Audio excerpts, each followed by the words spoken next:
بسم اللہ الرحمن الرحیم الحمدللہ رب العالمین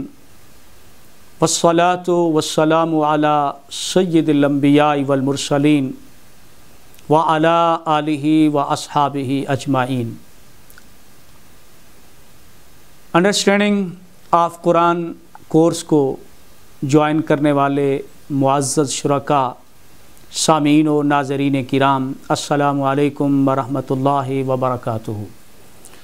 بسم اللہ الرحمن الرحیم کی تفسیر کرتے ہوئے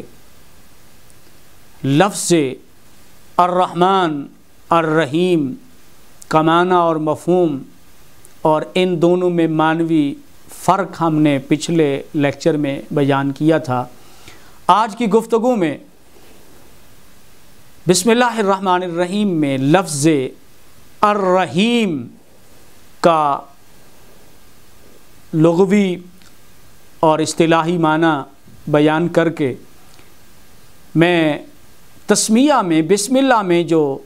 صفت رحمت کی اللہ نے تخصیص کی ہے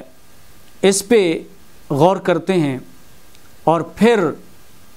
ان دونوں صفات کو اکٹھا یہاں پر اللہ تعالیٰ نے کیوں بیان کیا ہے اس کو دیکھتے ہیں، اور اللہ کی رحمت کا معنی اور اس کی چند ایک صورتوں پر آج ہماری گفتگو ہے۔ تو لفظ الرحیم بسم اللہ الرحمن الرحیم میں لفظ الرحمن کے بعد لفظ الرحیم استعمال ہوا ہے۔ اس کا معنی ہے بے حد رحم فرمانے والا، ہمیشہ رحمت فرمانے والا، ہمیشہ رحم فرمانے والا۔ اور یہ لفظ بھی رحمتن سے فعیلن کے وزن پر اسم فاعل ہے۔ اس میں بھی لفظ الرحمن کی طرح معنوی مبالغہ کی صفت پائی جاتی ہے، لیکن الرحمن میں الرحیم سے زیادہ مبالغہ ہے۔ اور دوسری بات یہ ہے کہ الرحیم یہ صفت مشبہ کا صیغہ ہے۔ صفت مشبہ کا عربی زبان میں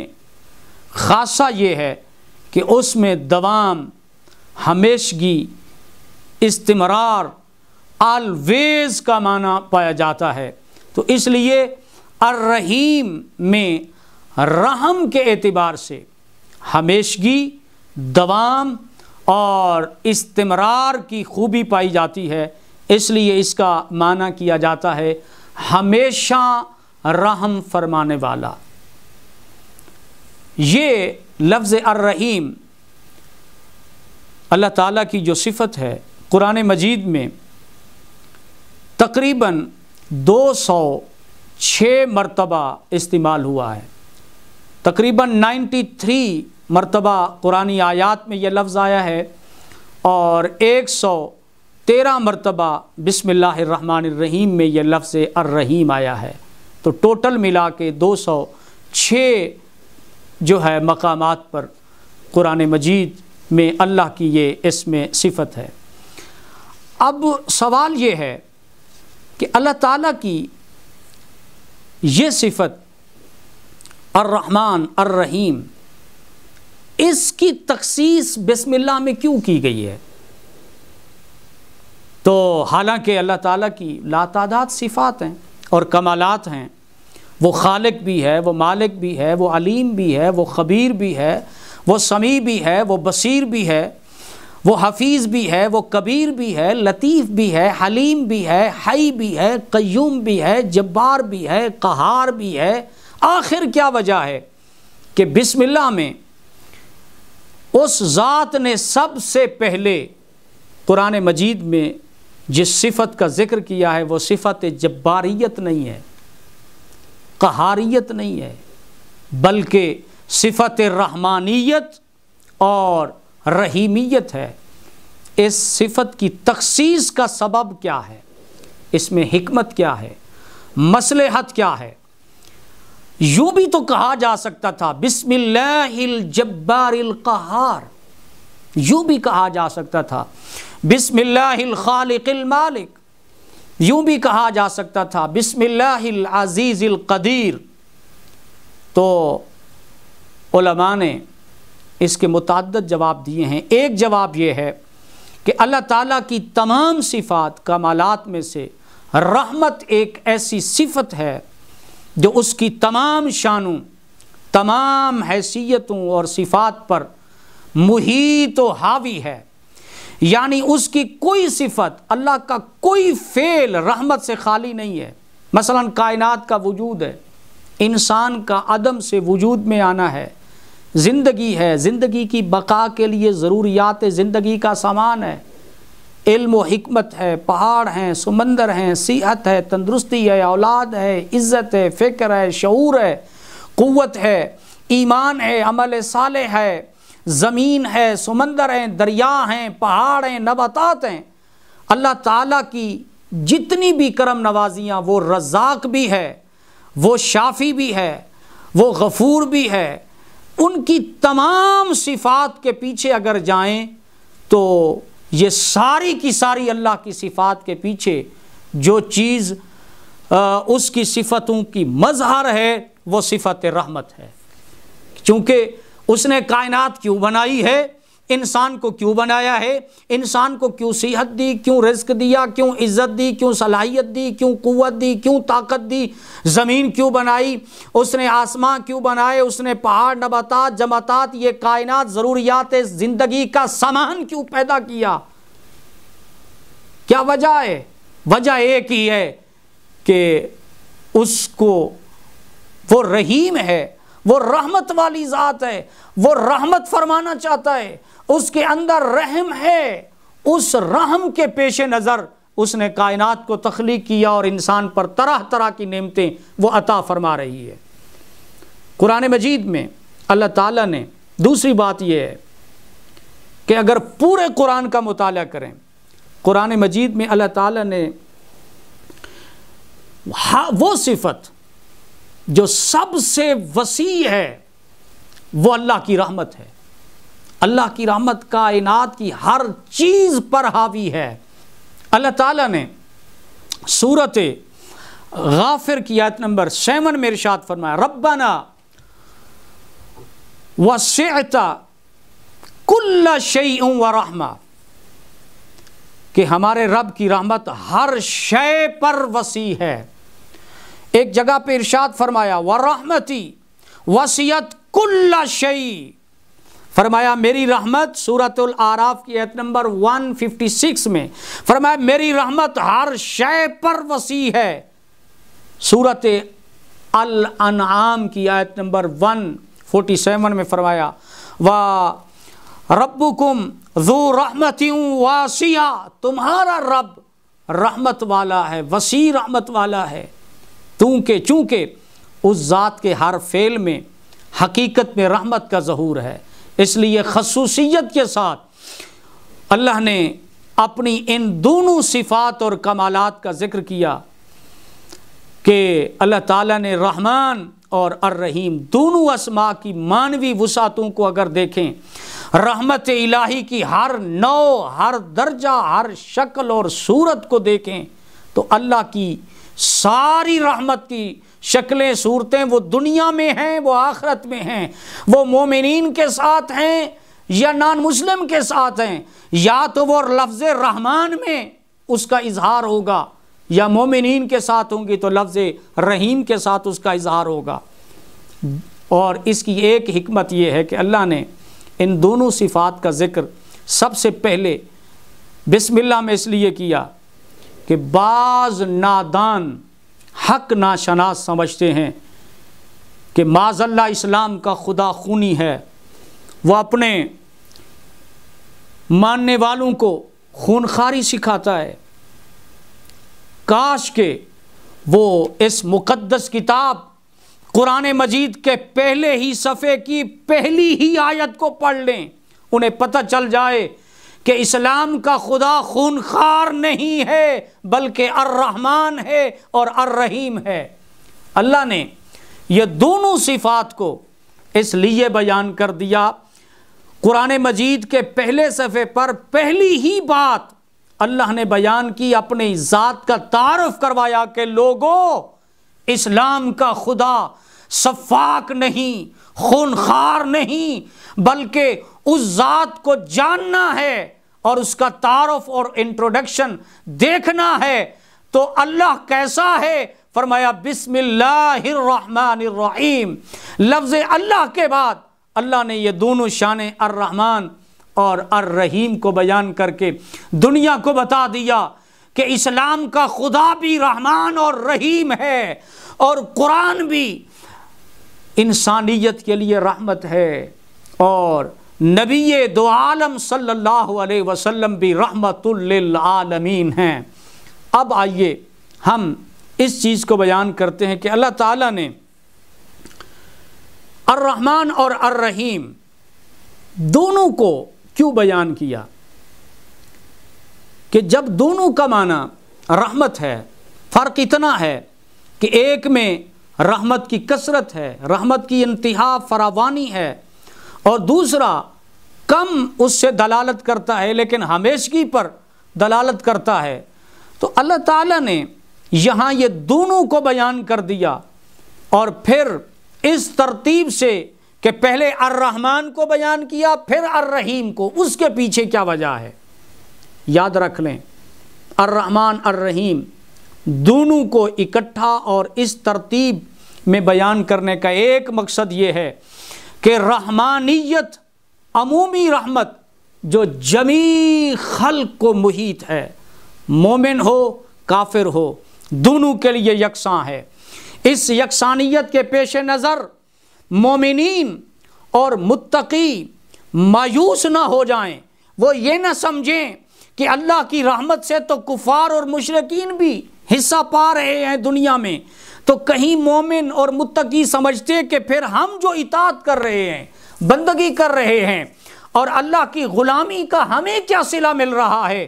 تو اللہ نے رحمان بیان کر کے فوراً الرحیم کہہ دیا تاکہ فرق معلوم ہو جائے کہ وہ سب کے لیے تو رحمان ہے، اور اطاعت کرنے والے، بندگی کرنے والے، اس کی غلامی کرنے والے، اس کی عبادت ذکر شکر کرنے والے وہ مایوس نہ ہوں، ان کے لیے تو وہ ہمیشہ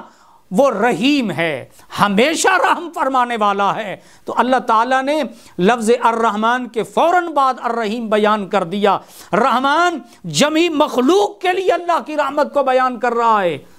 اور پھر جمیع مخلوق میں پھر فرق کیا تھا؟ مسلمان سوچتے پھرتے کہ پھر ہمارے درمیان اور وہ جو اللہ کو نہیں مانتے ان میں کیا فرق رہا؟ تو الرحیم کہہ کے مومنوں کو خوشخبری دی کہ تم پر تو خدا کی خصوصی رحمتیں اور خصوصی فضل اور عنایات ہیں۔ دوسرا مقصد یہ ہے کہ دونوں کو اکٹھا اس لیے بیان کیا کہ لفظ الرحمن میں شان رحمانیت کے سبب کائنات کی ہر نعمت پیدا کی گئی ہے، اور ہر ایک کو اللہ تعالیٰ نے نعمتوں سے نواز رکھا ہے، لیکن اتنی کثیر نعمتیں پانے کے ساتھ ساتھ گنہگار پریشان ہو گئے، خطاکار پریشان ہو گئے کہ اگر کسی مرحلے پر کوئی غلطی سرزد ہو گئی تو کہیں خدا کی نعمتیں چھین لی جائیں، تو بارگاہ رحیمیت سے لفظ الرحیم بیان کر کے بتا دیا کہ گنہگاروں، خطا کاروں پریشان ہونے کی ضرورت نہیں ہے، اس ذات حق کا دروازہ رحمت کا اس نے تو کھول رکھا ہے، بس تم اس کے دامن رحمت سے دستک دیتے رہو۔ اگر غلطی کی معافی مانگ لوگے، توبہ کر لوگے، تو وہ تمہاری غلطیوں کو بھی معاف کر دے گی اور تمہاری توبہ کو بھی قبول فرما لے گی۔ اس لیے اس نے رحمان کے ساتھ الرحیم کا اضافہ کر دیا۔ تیسری چیز یہ ہے کہ رحمان اور رحیم دونوں کو اکٹھا اس لیے بیان کیا کہ ذات حق میں رحمت کا صرف صفتی ظہور ہی نہیں بلکہ فعلی بھی ظہور ہے۔ لفظ الرحمن کے مفہوم سے پتہ چلا کہ وہ صفت رحمت سے متصف ہے، رحمت اس کی عادت ہے، کیفیت ہے، حالت ہے، اور لفظ رحیم اس نے بیان کر کے بتا دیا کہ فقط اس کی یہ صفتی ظہور ہی نہیں بلکہ اس ذات سے رحمت کا صدور بھی ہو رہا ہے، رحمت کا فعل بھی ہو رہا ہے۔ اور چوتھا مقصد یہ ہے کہ دونوں کو اس لیے اکٹھا بیان کیا کہ اس کی شان رحمت تو زیادہ تر دنیا میں رحمت سے نوازنے کی نوید سنا رہی ہے، مگر آخرت میں کیا بنے گا؟ تو لفظ الرحیم بیان کر کے انسانوں کو مایوسی سے بچا لیا کہ دنیا میں بھی اس کی رحمت تو ہو رہی ہے، لیکن آخرت میں مایوس نہ ہونا، وہ رحیم ہے تو خصوصی طور پر ان مومنین کے لیے ہے جنہیں آخرت میں اللہ اپنی رحمت سے نوازے گا۔ اور پانچواں مقصد یہ ہے کہ لوگ آداب دعا سے واقف ہو جائیں، کیونکہ الرحمن کا مفہوم یہ ہے کہ وہ ذات جو اپنے بندوں کو ہر وہ چیز عطا کرتی ہے جس کی انہیں ضرورت اور طلب ہوتی ہے، اور وہ بغیر مانگے بھی عطا کرتی ہے۔ اب اس کی رحمانیت کا تقاضا ہے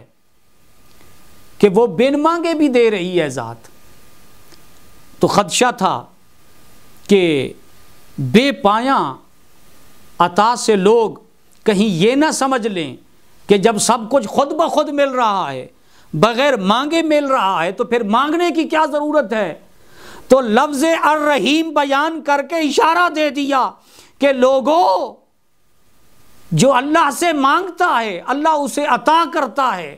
یہ تو اس کی رحمت ہے، لیکن الرحیم بیان کر کے بتا دیا کہ مانگنا تمہارا فرض ہے۔ کہیں ایسا نہ ہو کہ تم مجھ سے مانگنا ہی چھوڑ دو کہ جب بن مانگے مل رہا ہے تو مانگنے کی کیا ضرورت ہے۔ تو اشارہ دے دیا کہ میں رحیم ہوں، اور رحیم کا معنی امام ابن کثیر نے جو بیان کیا عبداللہ بن مبارک کے قول سے کہ اگر اس سے نہ مانگا جائے تو وہ ناراض ہو جاتا ہے، تو الرحیم بیان کر دیا تاکہ لوگوں کو معلوم ہو جائے کہ مانگو گے تو عطا ہوگا، نہیں مانگو گے تو وہ روٹھ جائے گا۔ تو اس لیے اللہ تعالیٰ نے ان دونوں شانوں کو بیان کر دیا۔ اب آئیے آخر میں ہم اللہ کی جو رحمت کا معنی ہے اور مفہوم ہے اور اس کی چند صورتیں، اس کو چند منٹ میں اس کو فائنلائز کر لیتے ہیں۔ رحمت عام طور پر اردو زبان میں مہربانی کو کہا جاتا ہے، لیکن لغوی اعتبار سے بھلائی اور احسان کے لیے کسی کی طرف دل کا جھکنا اور کسی کی طرف دل کا نرم ہونا، یہ معنی ہے۔ ماہرین لغت نے، علماء نے، محققین نے یہی معنی بیان کیا ہے کہ الرحمت رقۃ تقتضی الاحسان الی المرحوم، کہ رحمت رقت قلبی کا نام ہے، کہ جو ایسی رقت، ایسی انسان کے دل کی کیفیت، دل کا جھکنا، نرم ہونا، جو کسی پر احسان کا تقاضا کرے انسان کو، اس کو رحمت کہتے ہیں۔ اور امام بیضاوی نے یہی معنی کیا کہ الرحمت رقت القلب، کہ رحمت حقیقت میں دل کی رقت اور نرمی کو کہتے ہیں، جو کسی پر احسان اور بھلائی کا تقاضا کر دے۔ تو اب سوال یہ ہے کہ اللہ کی ذات تو دل سے پاک ہے، دل کے جھکنے سے پاک ہے، دل کی نرمی سے پاک ہے، تو پھر اس ذات کے لیے رحمت کا کیا معنی ہوگا؟ رحمت تو دل کی رقت کو کہتے ہیں، دل کے نرم ہونے کو کہتے ہیں، دل کے جھکنے کو کہتے ہیں، جو کسی پر نیکی، احسان، بھلائی کرنے پر تقاضا کرتی ہے، ایسی کیفیت۔ تو علماء نے بیان کیا کہ بات یہ ہے کہ جب یہ اللہ کی صفت ہونا تو پھر یہ ہے کہ یہاں معنی محض فضل ہوتا ہے۔ اللہ دل سے تو پاک ہے، دل کی کیفیت سے پاک ہے، دل کے نرم ہونے سے پاک ہے، وہ تو اس کی شان نہیں ہے، دل یہ اس کی شان کے لائق نہیں۔ تو رحمت کا معنی قرآن میں جہاں کہیں بھی استعمال ہوا ہے تو اس پر امام راغب اصفہانی نے اس نقطے کو حل کیا ہے۔ وہ کہتے ہیں کہ محض اللہ کا جو فضل ہو، اللہ کا جو احسان ہو، تو یہ اللہ کی شان اس کی صفت بن جاتی ہے کہ محض فضل و احسان اس سے مراد ہے، نہ کہ رقت قلبی اس سے مراد ہے۔ ہاں انسان کے لیے ہو رحمت، رحیم ہونا اور رحم دل ہونا، ہمدرد ہونا، وہ انسان کی صفات ہو تو وہاں دل کی رقت کا معنی ہوگا، لیکن اللہ کے لیے جب یہ لفظ استعمال ہوگا تو وہاں اللہ کا فضل اور احسان مراد ہوگا۔ اب اللہ کی رحمتوں کی چند ایک صورتوں کو ہم دیکھتے ہیں۔ اللہ تعالیٰ کی جو ذات ہے وہ سراپر رحمت ہے۔ اللہ تعالیٰ کا ارشاد ہے سورۃ الانعام کی آیت نمبر 12 میں، اللہ تعالیٰ نے رحمت کے لزوم کو اپنے ساتھ لازم کر دیا ہے۔ فرمایا کتب علی نفسہ الرحمہ، اللہ نے اپنے ذمہ پر رحمت کو لازم کر لیا ہے۔ ایک اور مقام پہ فرمایا فَقُلْ سَلَامٌ عَلَيْكُمْ كَتَبَ رَبُّكُمْ عَلَى نَفْسِهِ الرَّحْمَةِ، آپ فرما دیجئے تم پر سلامتی ہو، تمہارے رب نے اپنے ذمے رحمت کو لازم کر لیا ہے۔ تو لزوم رحمت کے واضح اعلان کے بعد قدرت کے سارے نظام میں رحمت الہی کے نظارے معلوم ہوتے ہیں۔ ساری کائنات کے احوال اور واقعات میں کوئی ایسا پہلو نہیں ہے کائنات ارضی اور سماوی میں جدھر چاہیں نظر اٹھا لیں رحمت کے نکھرے نکھرے نظارے نظر آتے ہیں، پتہ چلتا ہے کہ خدا کی رحمت کے کیا کیا نظارے ہیں۔ اب رحمت کی پھر مختلف صورتیں ہیں۔ ایک رحمت کی حصی اور ظاہری صورت ہے، یعنی وہ اللہ کی رحمتیں جو واضح طور پر ہمیں نظر آ رہی ہوتی ہیں، واضح طور پر نظر آ رہی ہوتی ہیں کہ دنیا کی بہت ساری نعمتیں ہیں، ہم اس سے لطف اندوز ہو رہے ہیں۔ مثلا ہم غور کریں اگر اس کائنات کی نعمتوں پر کہ خود انسان کو اللہ نے کیسا ایک متوازن اور معتدل اعضاء پر خوبصورت بنایا ہے، دیگر مخلوق کے مقابلے میں کتنا برتری عطا کی ہے تاکہ انسان کو احساس کمتری نہ ہو، اور فطرت نے پھر اس کائنات کے نظاروں سے اور نعمتوں سے لطف اندوز ہونے کے لیے انسان کو آنکھیں دی ہیں تاکہ ان حسن خوبصورتی سے اور جمال سے لطف اندوز ہو، کان عطا کیے ہیں تاکہ صوتی احساسات اسے ملیں، اور اللہ تعالیٰ نے پھر دل و دماغ عطا کیے ہیں تاکہ سوچنے اور غور و فکر کرنے کی اور شعوری چیزیں اسے ملیں۔ اللہ نے علم کی صلاحیتیں دی ہیں، اللہ نے دن رات کے امتیازات رکھے ہیں، موسم رکھے ہیں، رزق کے وسائل رکھے ہیں، ذرائع وسائل، یہ سارے باغات، فصلیں، اناج، سب کچھ اللہ کی رحمتوں کی صورتیں ہیں۔ اور انسانی زندگی میں پھر ازدواجی زندگی کو دیکھ لیں، بیویوں کو اللہ نے سکون کا، لطف کا باعث بنایا، بغیر بچوں کے، بغیر بیوی کے انسان کو لطف نہ ہوتا۔ اللہ تعالیٰ نے یہ انسان کو نعمت دی، زمین، آسمان، بارشیں، سمندر، دریا، چاند، سورج، ستارے، درخت، پھول، پرندے، سب کچھ اللہ نے انسان کو عطا کیا۔ یہ اللہ کی ظاہری اور حصی نعمتیں ہیں، اور کچھ اللہ کی نعمتیں وہ ہیں جو باطنی شکل میں ہیں، باطنی صورت میں ہیں کہ انسان کو بظاہراً وہ نعمت نہیں لگ رہی ہوتی، لیکن احساس تب ہوتا ہے جب وہ نعمت چھن جاتی ہے۔ اگر ہم غور کریں، قرآن کہتا ہے وَأَسْبَغَ عَلَيْكُمْ نِعَمَهُ ظَاهِرَةً وَبَاطِنَةً، اللہ نے تم پر نعمتیں اور رحمتیں برسائی ہیں، کچھ ظاہری ہیں کچھ باطنی ہیں۔ مثلا پانی کتنی بڑی نعمت ہے، لیکن اس کا اندازہ اسی کو ہوتا ہے جس نے کبھی پیاس کی شدت محسوس کی ہو۔ دھوپ کتنی بڑی نعمت ہے، لیکن اس نعمت کا احساس اسی کو ہوتا ہے جس نے عرصہ دراز تک سورج کی کرنوں کو تکا نہ ہو۔ نیند کتنی بڑی نعمت ہے، لیکن اس کا اندازہ اس سے پوچھیں جو ساری رات کروٹیں بدلتے رہتے ہیں مگر آنکھ نہیں لگتی۔ الغرض بیماری کے بغیر صحت، دھوپ کے بغیر سایہ، سفر کے بغیر حاضر، اور شر کے بغیر خیر کا اندازہ نہیں ہوتا، اس لیے اللہ تعالیٰ نے بظاہراً کبھی درد و الام بھی آتے ہیں، مصائب بھی آتے ہیں، تکلیفیں بھی آتی ہیں، اذیتیں بھی آتی ہیں، وہ اس لیے آتی ہیں تاکہ انسان کو احساس ہو جائے ان نعمتوں کا کہ اللہ تعالیٰ کی وہ نعمتیں کتنا ہیں، اور اللہ وہ نعمتیں دے تو پھر انسان کو معلوم ہو کہ اس نعمت کا کتنا فائدہ ہے۔ تو بعض اوقات اللہ جو ہے وہ باطنی طور پر کچھ ایسی اس کی رحمتوں کی شکلیں ہیں جس کا ادراک انسان کو نہیں ہوتا، لیکن جب وہ نعمت ملتی ہے یا چھن جاتی ہے تو اس میں بھی خدا کی رحمت ہوتی ہے تاکہ انسان سدھر جائے۔ انسان کو بعض اوقات پریشانیاں بھی آتی ہیں، تکلیفیں بھی آتی ہیں، اور بعض اوقات چیزیں چھینی بھی جاتی ہیں،